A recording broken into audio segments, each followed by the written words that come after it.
Hello, my name is Harton Watko. Welcome back to our show. I know the show is getting hot, but then again, it's only fitting being summer as it is. Buti na lang habang pinapanood nyo ito, wala nang araw, malamig-lamig na. Masano na sa umaga, mga alas 8 ng umaga. As you watch it, it gets hotter and hotter. Our guests, we have Johnny Chang and we have Leon Peralta. Let's continue where Johnny left off. May init na kanina eh.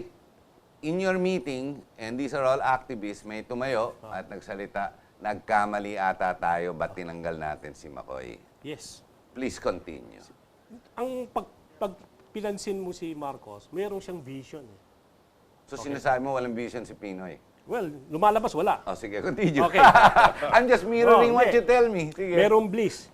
Di ba? May kadiwa. Maganda yung bliss eh. Up to now, wala na. May kadiwa. May FTI, binenta na natin. Oh, binitawan na. Ang laki ng FTI, no? Maganda sana yung Food Terminal Inc. NLEX. XLEX. Di ba? Ay, McCoy yan eh. Lahat ng circumferential road. Kay Yung McCoy yan. 120 hectares. Di ba? Okay? Correct. Nakita mo yung nuclear power plant. Okay, McCoy din yan. Hydroelectric. Siya rin nag-umpisa na. Thermal electric. Siya rin nag-umpisa na. Naiiyawan. Ginawang Ninoy. Di ba? Naiiyawan. Sa kanya rin yan. Sa kinauunlad ng bayan, disiplina ang kailangan. Tama naman yun. Tama yun. Well, hanggang nagkasakit siya. Well, marami siyang ginawa. May oil price stabilization fund. Yes. Maraming bagay na gawa niya. But because we were so mad, because we want democracy, gusto natin demokrasya. This is what we get now. Disgrasya ang inabutan natin. Do you think Marcos, because he's being pegged or inuudyok siya, no, na sana tumakbo ng presidente, hindi pa naman nag-announce, hindi naman bumibitaw. Now, should he run for president? And right now, being in a position on the Senate Committee, di ba, dito sa BBL, dito, humahawak ng BBL. Mukhang siyang mag-hold back silang dalawa ni Miriam. Pero alam nyo, Johnny, Leon, pag nagkabutuhan na yan, pag hawak ng LP ang Senado, which it has, kasama ng Senate President, si Drilon, pagdating sa mga numero, baka matalo sila, pumasa din yan. Harry, this is a shining moment. Shining moments for all Filipinos to stand up. Nira-ram through naman natin. Nira-ram through nila. Alam naman natin lahat yan eh. So it will take a Marcos to take out an Aquino. Maybe. How ironic, ano? Pero, but remember, they will use the DAP and PDAP to control these people. Alam naman natin yan eh. Di ba? Kaya ako naman personally, shining moments yan. Well, this morning, in-announce ni Miriam, huwag kayo maluloko. Yung PDAP na yan, hindi naman nawala yan. Nasa projects yan eh. Ngayon, mga proyekto na binibigay na Malacanang ng basta-basta. 50 million. Pumimra ka sa BBL, ha? Tapos ang cash 1 million. Di ba yan umiikot sa Facebook eh? Pero yung 50 million, CCU yan. Hawak ko yung budget eh. Ang laki ng budget ngayon. Grabe. Ang lang sinasabi ko ngayon, shining moments for all Filipino. Let us stand up and do what is right. Kaya ba ng Pilipino? Kaya ba ng taong bayan? Kaya Ikaw, namin yan. Actually, maaaring di nyo lingid sa kaalaman ng marami. Nag-occupy kami ng Comelec grounds for 12 days. At ngayon nagkaroon ng magandang resulta for the blacklisting of Smartmatic sa... Na-blacklist naman ng finality. Hindi pa pwede pa mag-appeal eh. Well, at this point in time, we could call it our initial victory. Comparing our victory to the previous relationship of Comelec and wala yun eh. Smartmatic. Nasa honeymoon stage sila. Pero ngayon parang wala na sila sa honeymoon stage because of what we have been doing in Comelec. We don't attribute that to the new commissioner, si Andy Bautista. No. You gotta remember that third commissioner is the nephew of Iqbal. I mean, this guy comes from nowhere.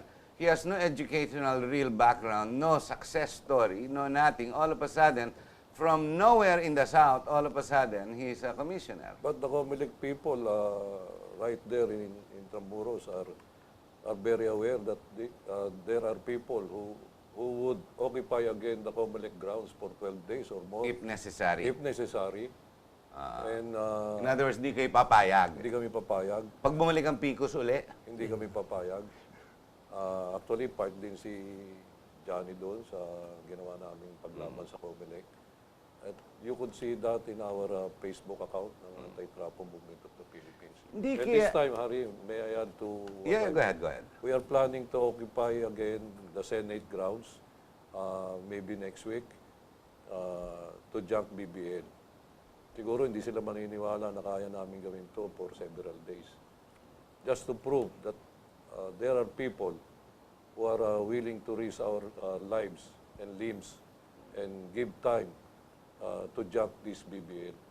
Tayo, alam natin, ang mayorya ng taong bayan are anti-BBL. Yes. Correct? Majority. Majority. Well, this is what I read sa mga social sites. Ah. Tsaka the internet, the columnists. And I think 100%, everyone I talk to on the streets, ayaw, syempre ayaw nila pamigay Mindanao, di ba? Yes. Miski dito tayo nakatira, no, we care that Mindanao is part and parcel of the Philippine Islands, di ba? Bakit sila hindi naniniwala? Bakit? Kasi pera. I mean, is that all that it is? These people who won elections, regardless whether they did it through the PICOS, whether they stole votes and paid for it, they know that what they're playing with now is fire. Yes. Hindi na sila maboboto niyan. But because they believe that in the next election, kung sakaling may bagong electronics gadget gagamitin, mananalo sila uli. Pero galit ang taong bayan eh. Yung- How do you rule a people who are mad?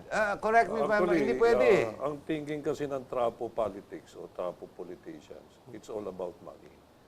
Money and politics goes hand in hand. But the problem now, during this coming 2016 election, maaaring magbabago na ang kultura ng tao. Because may mga advocates na nagpapakita at nagmumulat sa kanilang mata na ang pagbebenta ng boto, ang pagbili ng boto, o ang pagbili ng position sa government, hindi tama. Dahil katulad nito, itong BBL, this will really disintegrate the republic. At pag nalaman nila ito, at magbabago ang kultura ng mga botante. In Congress last week, nakita natin mga nagrarally. Ngayon lang ako nakakita ng baliktad, nagrarally pro, no? For the congressmen there to vote the BBL. Well, they need the pro because that is justified. 70 billion makukuha nila eh.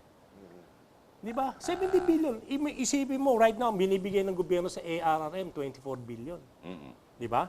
Now, you're going to get additional 40 plus billion. Ayaw mo nun? Talagang pera-pera. Who Pero ang cares about the country, the di Philippines? ba? Yun ang pinag-uusapan kasi right now eh. It's money politics.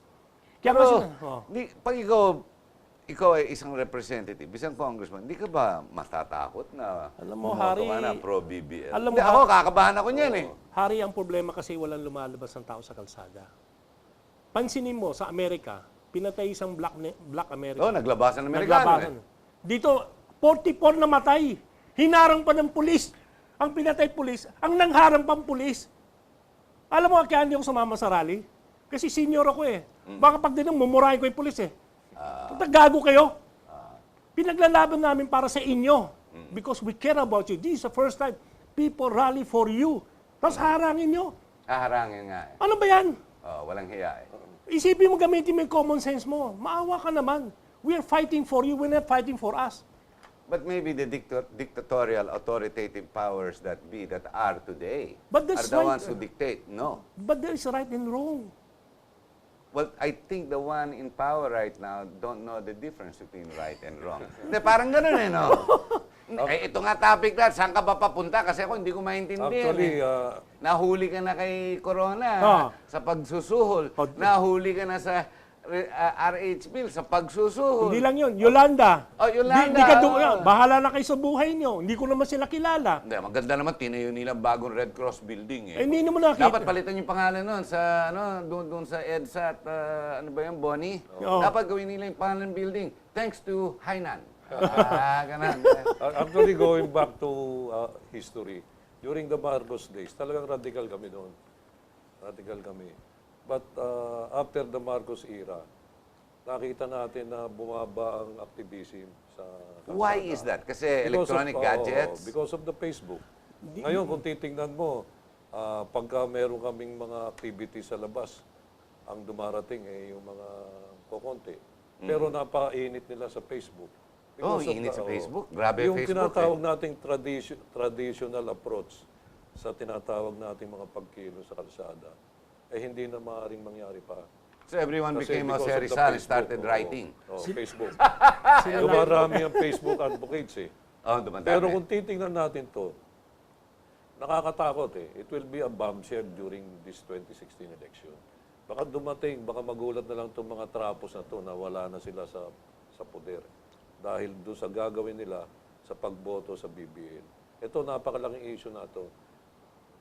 Ingat sila dahil napakaraming advocates ngayon sa Facebook na mga kampanya at isisiwalat ang pagboto nila dito sa But- passage of the BBM. Alam mo, mga congressman, miski oligarchs, dynasties, tingin ko naman alam nila na hindi tama yung BBL eh. Alam niya. Pera-pera. Pera-pera. Pera-pera lang. Because they can't be that stupid. They can't be that ignorant. Every law, I mean, you're ceding the country, you're giving away authority, everything. It's against the Constitution. You're gonna have a new wacky. You know, interesting when I read wacky, ano mas Amerika, tawag dyan, siraulo, no? Hey, that guy's a wacko, di ba? Ito, wacky na lang, di ba? But, alam naman nila all these provisions are incorrect, be it the audit, di ba? Whatever, the comment. Pangalan lang, Bangsamoro lang, mali lang. Bangsama. And yet, they will still vote. It puzzles me. Are they that stupid or do they think we are that stupid? Arrogante. Hindi kaya ang tingin Ako, nila ang tayo tingin ko. stupid, yung taong bayan. No, Duwag. tingin So yung ko- mga representatives, tingin nila sa taong bayan, stupid kayo lahat, hindi nyo alam ginagawa. Kikita muna kami at bahala na kayo. Parang ganon. Tama yun. Ang tingin ko na may asa sila dun sa style ng COMELEC natin eh, na ang public position is public auction. Kala nila Very madadala pa nicely rin nila put. yung sa pera eh. Because Pero nandun kumapal ka- na. Pero nandun kami sa COMELEC, lagi kami nakabantay. And we want to blacklist Smartmatic. With the blacklisting of Smartmatic, pagbabago ang kultura pagdating ng eleksyon. Kasi mahihirapan na sila makapantaya. Kaya Talking about nakatuto kami. the Smartmatic and the COMELEC, sang-ayon ka kay Andy Bautista, yung bagong commissioner. Okay sa iyo? Well, sangayon ako dahil pinakikinggan niya yung aming mga Tambayan. sinasabi na ilagay na ang eleksyon sa semi-automation. Sana papunta talaga doon. Pero kung automation ulit at ang gagamitin ulit yung PCOS machine ng Smartmatic, siguro hindi na kami aalis sa COMELEC grounds para matauhan naman sila lagi. Dahil ngayon, sa tingin namin, natauhan sila eh. At alam nila, nakabantay kami, may mga taong nagbabantay sa kanilang pagkilos na maaring magkaroon na naman ng Occupy COMELEC for several days para lang ma-assure ang clean and honest election. But Brillantes couldn't care less about Occupy COMELEC. He couldn't care less about constitutional infirmities. He couldn't care less about the people. Just to show you the audacity, his face, yung pagkapal ng mukha niya, inapprove niya pa 3 days before he oo, left. nandun Binigyan kami. niya pa 300 Nandun million. kami. Tama yun. And the worst part is he's getting away with it. Until now, he's not in jail. GMA should be out. He should be in. Tama yun. Di ba parang ganun lumalabas eh. Nakakalusot siya eh. Hindi Why? Hindi siguro because we are planning to file charges against Brillantes. There's a group contemplating to file charges against Brillantes. Yeah, please count Actually, me in. para Kasi na- ako nadaya. Kami dalawa ni Johnny, nadaya dyan eh. Actually, yung Yung 60-30-10. yung Sa akin, mas refurbishment worse, ng 10-10. Mm-hmm. ng PCOS machine, sinainan niya yun 3 days prior to his retirement. I know. Okay. Kala niya lulusot siya doon. Pero nasa na ngayon yung in-award niya ngayon? Na sinasabi niya it is extended warranty by Smartmatic. Binaliwala ng Supreme Court dahil mainit kaming nakipaglaban tungkol dito. At yung 23,000 new PCOS new machine machines. na in-award sa Smartmatic, Correct. ngayon hindi nila in-award because na blacklist ka ang Smartmatic. Nirescind nila, Nirescind nila. We are there. We fought for such blacklisting of Smartmatic in the plan of COMELEC to purchase additional 23,000 of PCOS machines from them or from Because the PCOS will again be used with the BBL when it comes to the plebiscite. Or they're gonna find out if the people are basically... Pero tinanggal na rin yung provision na yun para sa kanila lang magte-10% sa kanila lang, hindi taong bayan. Kasi pag umikot sa taong bayan yan, nako, Majority will not. 99% no. Oh. Alam mo kaya kami tumutok sa COMELEC, sa PICOS machine. Kasi alam namin, yan ang naglalagay ng mga trapo sa gobyerno. How could we correct the system kung mismo ang COMELEC, who would assure clean and honest election, hindi nga ginagawa ang function niya. May kukwento ko So, sa'yo. doon kami nag-concentrate. You remember Mega Pacific? Yes. Yung original na machine galing sa South Korea. Kaya tinanggal yan kasi makina cannot be cheated. Yun. Yan ang tunay. Very Si simple. Tangko, yung babaeng tinanggal sa COMELEC, di ba? Very simple lang lahat Si yan. Hancor, We Sam. could just adapt the machinery of India. Hindi nakakadaya. Indira. Indira. See? Pwede na yung mag-adapt ng ibang bansa na hindi nakakadaya. Bakit kailangan adapt yung South America? Yung Smartmatic. Kitang-kita mo natin. Valenzuela. Kitang-kita natin yung problema. Yun ang problema sa atin eh. We always pretend to be genius, but we are blind. Actually, in addition to what Johnny has said, ang PICOS machine ng Smartmatic kasi may ano siya, may front and back. Yung likod nun, pwede palitan ng Safeguard. Oo. Safeguard. Oo. Lahat ginawa. Tsaka rewrite mo. Yan yung biliran story ni correct. Congressman Glenn Chong. Kasama namin si Congressman Glenn Chong actually dito sa mga advocates na nag-occupy ng COMELEC. Merong mga PICOS machine na hindi pwedeng buksan ang likod at harapin. Hari, Marami niyan. Hari, ayaw nila pag-usapan Quezon City. Ito yun. Yan ba yan? Yun. Well, diba?